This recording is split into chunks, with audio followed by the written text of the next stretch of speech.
Assalamualaikum warahmatullahi wabarakatuh. Waalaikumsalam warahmatullahi wabarakatuh. Pada kesempatan yang berbahagia ini, kami dari mahasiswa PPG Komunitas Kristen Satiawan Kencana akan memenuhi tugas untuk mata kuliah di Televisi Dasar.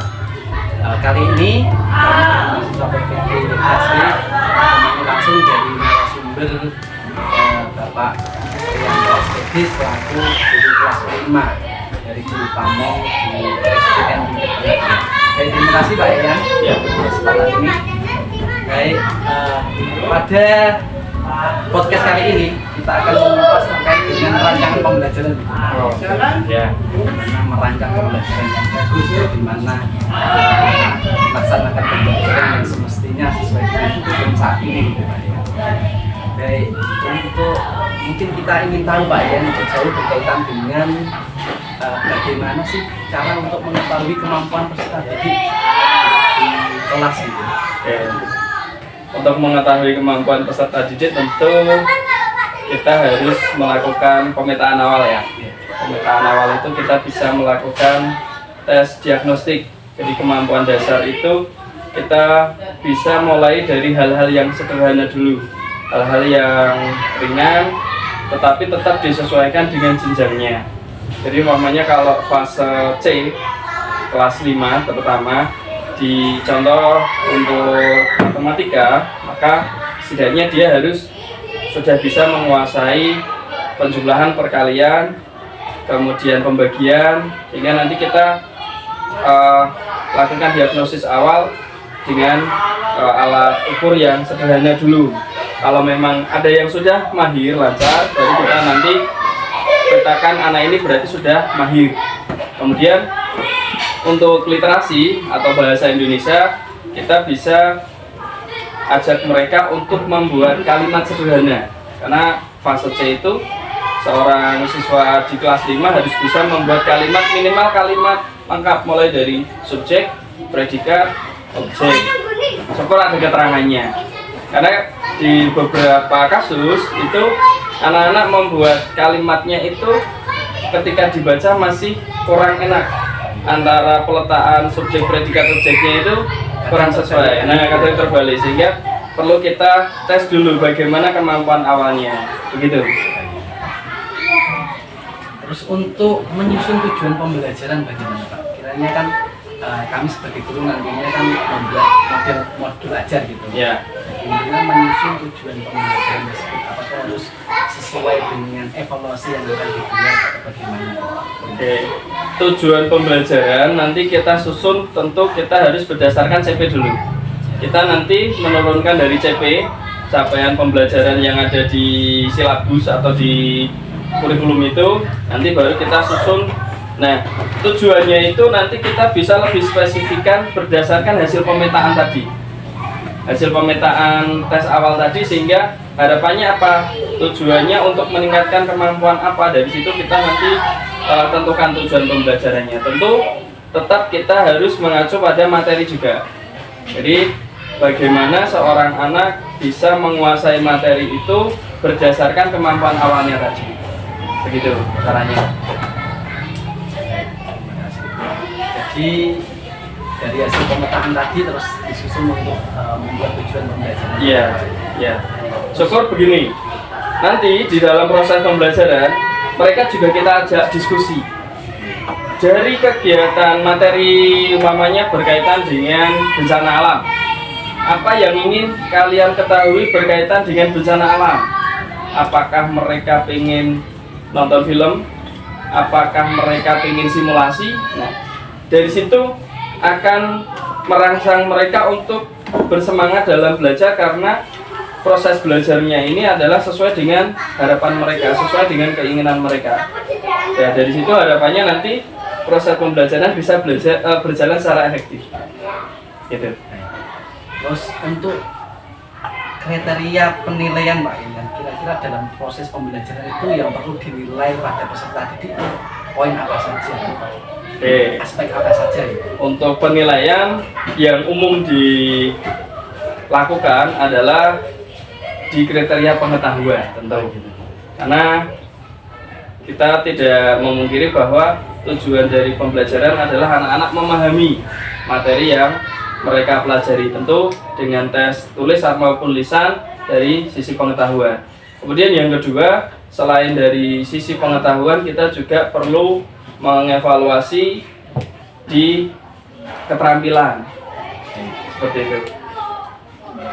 Baik Bapak, sekarang saya ingin bertanya, bagaimana Bapak dalam menyampaikan sebuah materi supaya menghasilkan minat dan keingintahuan peserta didik terhadap materi? Oke, nah ini kalau guru biasanya tergantung mood juga. Ya, Ya, ini tidak bisa dipungkiri ya.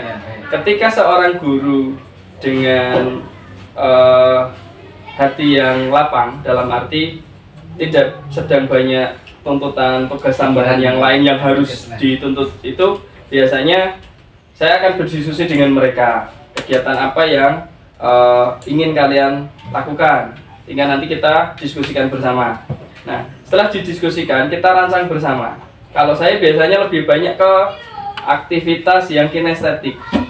Jadi kegiatan pembelajaran, penyampaian materinya itu saya lebih ke kayak semacam praktek gitu. Jadi nanti saya bisa melihat berapa anak yang antusias, berapa anak yang belum paham, berapa anak yang masih butuh bimbingan. Dari situ kalau secara kelas besar itu bagi saya mudah mengamati. Kemudian dari situ juga mereka bisa memahami secara langsung karena mereka belajar sambil melakukan.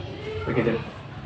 Terus bagaimana keterlibatan peserta didik dalam evaluasi? Nah, kalau dalam evaluasi selama ini saya belum begitu melibatkan secara langsung karena mereka hanya sebagai objek saja dalam penilaian ini. Sehingga selama ini peran siswa hanya sebagai yang dinilai saja. Saya belum pernah mengajak mereka untuk bagaimana evaluasi yang mereka harapkan. Tetapi idealnya kita juga perlu mengajak mereka untuk evaluasi, karena seperti halnya kemampuan anak, kadang ada anak yang secara tertulis dia tidak bisa mengungkapkan pikirannya, ya, tetapi secara lisan dia bisa, sehingga memang ada kalanya secara ideal kita perlu anak-anak tertentu, kalau yang lain tertulis, mungkin anak ini bisa lisan, sehingga kita tahu benar dia mampu atau tidak, seperti itu. Baik Bapak, untuk pertanyaan selanjutnya tentang hasil dari peserta didik, bagaimana cara seorang guru memberikan kesempatan kepada peserta didik untuk memperbaiki hasil-hasil mereka, ataukah ada hubungannya dengan umpan balik dan refleksi begitu Bapak? Oke, ya, tentu setelah semuanya dievaluasi kita akan tahu bagaimana kemampuan anak-anak itu ya. Kalau dalam hal evaluasi biasanya ada semacam kayak remedi begitu ya. Nah, tetapi dalam hal ini kita bisa mengajak mereka refleksi, berkaitan dengan hasil belajar mereka. Hal mana yang sebetulnya sudah bisa mereka lakukan, tetapi belum mereka lakukan secara maksimal. Contoh umpamanya, sebetulnya di dalam sebuah proses belajar, saya sudah pernah meminta untuk mereka membaca, tetapi karena kadang yang namanya anak ketika sudah berkumpul dengan teman-temannya itu pokok bahasanya kan berbeda, sehingga ketika diminta untuk membaca sebetulnya mereka bisa membaca dengan efektif, dengan lancar ketika memang dia sungguh-sungguh, tetapi karena terganggu dengan pokok bahasan yang lain dengan teman-temannya itu, maka itu sebetulnya bisa diperbaiki. Nah, maka kita ajak refleksi dari proses pembelajaran yang sudah dilakukan. Kemudian berkaitan dengan hasil, tentu kita juga perlu mengevaluasi berkaitan dengan kemampuan tadi. Bukan hanya sekedar dari prosesnya, tetapi kalau memang anak itu hanya batasnya sampai di situ, ya sudah, kita tidak bisa memaksakan. Mungkin saja dia di situ lemah, tetapi nanti di materi yang lain atau di pokok bahasan yang lain dia bisa lebih baik lagi. Begitu.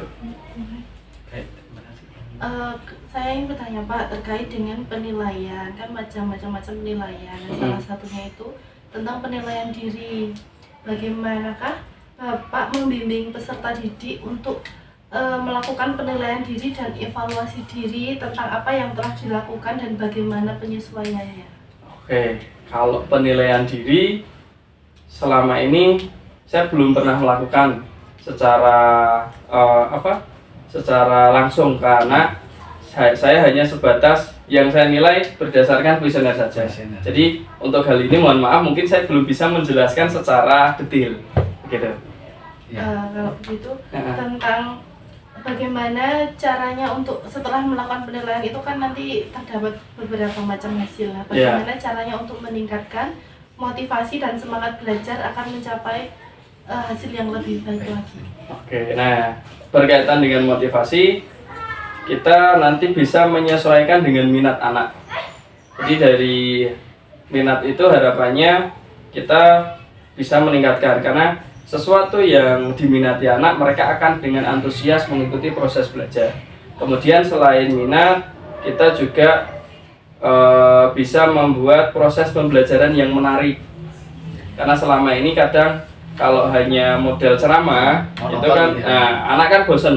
Dan kalau ceramah itu cenderung hanya guru yang berbicara dan tingkat efektivitas penerimaan materi itu sangat kecil. Karena saya yakin di kelas saya ada 27 itu, ketika saya menjelaskan dengan cara ceramah, itu yang bisa menangkap penjelasan saya itu ya anak yang sudah punya kemampuan menengah ke atas. Sedangkan anak yang menengah ke bawah itu kadang dia masih berpikir, kadang malah pikirannya dia tidak di dalam kelas. Begitu. Jadi kita perlu metode dan model pembelajaran yang menarik selain ceramah untuk meningkatkan motivasi belajar anak-anak gitu. Sesekali saya pernah mengajak mereka ke kunjungan ke museum. Ya. Nah, harapannya nanti di situ mereka bisa lebih termotivasi. Jadi ada kalanya saya mengajak mereka pembelajaran di luar sekolah dan di luar kelas. Karena pernah ke Museum Salatiga, sehingga di sana, karena banyak yang belum tahu juga Museum Salatiga itu di mana, walaupun mereka asli Salatiga. Karena di sana juga ada benda-benda sejarah yang menceritakan bagaimana terjadinya Salatiga. Terima kasih Bapak. Ya. Untuk selanjutnya Pak mau bertanya, pada pembelajaran waktu di kelas itu kan ada kondisi yang tidak sesuai dengan rencana pembelajaran. Nah, untuk menyesuaikan dengan rencana pembelajaran itu seperti apa? Ya. Bagaimana? Berarti kita harus improvisasi ya. Iya. Mungkin Ya. direncanakan dulu, ternyata kok tidak Ya. sesuai. Kadang ya memang idealnya ketika kita menyusun, kita sudah berdasarkan asesmen awal tadi ya, kita sudah berjalan. Tetapi kadang walaupun kita sudah susun, tetapi ternyata pelaksanaannya masih kok tidak seperti yang diharapkan ya. Ya kita segera improvisasi, kita sesuaikan dengan seketika, tetapi tetap tidak keluar dari tujuan pembelajaran. Jadi tetap kita berpegang pada tujuan pembelajaran, ya nanti tinggal kita sesuaikan aja metode dan modelnya. Begitu. Berarti harus membuat rencana pembelajaran lagi kan? Atau Tidak perlu. Karena nanti kalau kita buat rencana pembelajaran lagi kan butuh waktu. Iya. Jadi Ya, mengulang gitu ya. Pak, ya. Saat itu juga kita boleh kok mengimprovisasi selama tidak keluar jauh dari tujuan pembelajaran. Iya, begitu. Jadi umpamanya kemarin kan beberapa juga saya lihat sudah ada modul yang Iya. gitu. Nah, tetapi kadang kan ini sebetulnya harapan saya di waktu yang tersedia ini kan setidaknya dua kegiatan. Ya. Nah, tetapi ternyata hanya satu, ya sudah nggak apa-apa. Tetapi satu itu sudah bisa mewakili tujuan pembelajaran terlaksana atau tercapai, nggak masalah. Gitu. Begitu contohnya. Berarti selama tujuan pembelajarannya ada Bisa tercapai. Bisa tercapai, Iya. tidak apa-apa. Diimprovisasi gitu. Iya, boleh. Begitu. Nah ini menyambung ya Pak, Mm-mm. selama proses pembelajaran. Nah pengalaman belajar pada saat Pak Yayan selama mengajar di kelas 5 itu, pengalaman belajar apa yang paling baik sehingga dapat mengembangkan pemahaman peserta didik? Kalau saya lebih ke yang belajar di luar sih. Di luar kelas gitu ya. Iya, jadi saya lebih ke belajar yang di luar. Kemarin yang paling berkesan bagi saya itu memang prosesnya lama. Ketika saya ajak anak-anak untuk merencanakan sebuah kegiatan pasar kemis. Namanya pasar kemis. Kalau di sekolah lain namanya market day. Nah, Oh, iya. pasar kemis itu saya ajak mereka untuk berdiskusi, saya bagi kelompok, saya minta mereka untuk mendiskusikan dagangan apa yang akan mereka jajakan di kegiatan itu. Kemudian mereka juga akan berpikir menunya apa, bahannya dari mana, modalnya berapa, nah termasuk nanti harga jualnya. Ketika mereka sudah menghitung modal, mereka akan harga jual. Nah dari situ, walaupun secara keuntungan mereka tidak mendapatkan, tetapi pengalaman belajar luar biasa yang mereka dapatkan. Iya, jadi ketika saya tanya berapa keuntungannya, tidak untung, tidak untung, iya. Tetapi mereka tahu bahwa yang mereka lakukan itu memang benar-benar bermakna karena mulai dari proses berhitungnya, diskusinya, bermain peran gitu. Iya, begitu. Itu yang paling menarik bagi saya selama ini. Begitu. Kemudian selain itu saya juga lebih menerapkan ke kontekstual. Jadi pembelajaran kontekstual itu kadang anak itu merasa kalau pembelajaran yang kontekstual di luar, umpamanya kita tidak mewadahinya dalam mata pelajaran gitu, tetapi sebetulnya itu sudah bagian dari belajar. Tetapi anak-anak merasa kita belum belajar ya Pak, padahal itu sudah belajar. Ya termasuk kadang marketing. Saya pernah ajak diskusi juga untuk menyalurkan donasi yang mereka kumpulkan di kegiatan bulan puasa itu kan, saya ajak mereka untuk menyisihkan uang saku. Nanti setiap anak silahkan berapa seikhlasnya. Pernah seketika itu bulan puasa terkumpul sekitar 1 juta lebih. Ya, 1 juta lebih di satu kelas. Nah, kelas saat itu kelas 5. Kelas 5 juga, kelas 3 pernah, kelas 5 juga. Ketika saya di kelas 3 pernah, kelas 5 juga sudah. Nah, di kelas 5 ini saya ajak mereka 1 juta itu mau kalian bagikan dalam bentuk apa? Apakah dalam bentuk uang tunai atau dalam bentuk bahan makanan atau sembako? Saya ajak diskusi mereka, di situ banyak saran yang mereka sampaikan, usulan yang mereka sampaikan, termasuk kita menghitung bagaimana membelanjakan uang 1 juta itu. Jadi mamanya kita salurkan dalam bentuk apa saja. Kemarin ada beras Pak, beras, minyak goreng, mie, gula, kemudian roti.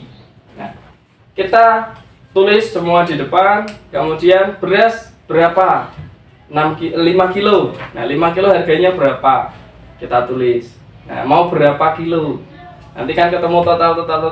Nah, ketika seperti itu, tujuan saya itu belajar kontekstual. Tapi ketika saya tanya, apa yang kalian pelajari hari ini? Kadang mereka menganggap itu bukan suatu belajar. Mereka menganggap saya belum belajar apa-apa, padahal dalam kehidupan nyata ya seperti itu besok yang mereka hadapi. Bukan hanya sekedar 1 tambah 1 saja di kelas, tetapi di kehidupan nyata ya semacam itu. Dan harapannya kelihatannya Pak Menteri yang di 2025 ke depan besok lebih ke kontekstual itu tadi. Ya, jadi anak-anak belajar satu hal tetapi mendalam. Harapannya, nah nanti tugas-tugas kalian semuanya ketika memang sudah terjun ke sekolah, ketika memang sudah dapat SK setelah selesai PPG ini, nah nanti kita bersama-sama dengan peran masing-masing untuk bisa memberikan pembelajaran yang berkesan dan bermakna untuk anak-anak. Begitu. Ya, ada pertanyaan lain? Cukup. Cukup. Nah, mungkin cukup ya Pak. Ya. Ini sangat berarti bagi kami mahasiswa PPG untuk menambah ilmu, pengetahuan dan pemahaman tentunya berkaitan dengan bagaimana merancang pembelajaran yang baik. Ya, terima kasih Pak Yan. Ya, oke, terima kasih semuanya. Mohon maaf jika memang dari jawaban saya masih ada yang belum bisa memuaskan jawabannya. Nanti bisa dieksplor kembali, kita cari banyak referensi agar apa yang ingin kita pelajari bisa terjawab dengan banyak sumber. Terima kasih. Ya, sukses untuk semuanya. Ya. Terima kasih Pak ya. Ya.